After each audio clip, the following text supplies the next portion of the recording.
craziest thing is it's not a snowstorm, but this is several inches of hail on the highway.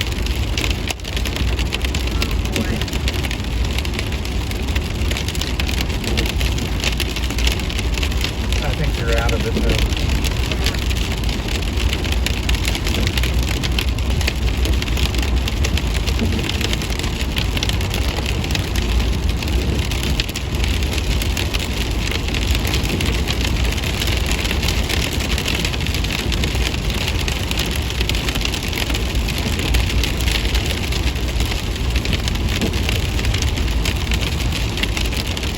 These ditches over to the side are literally full of water and hail.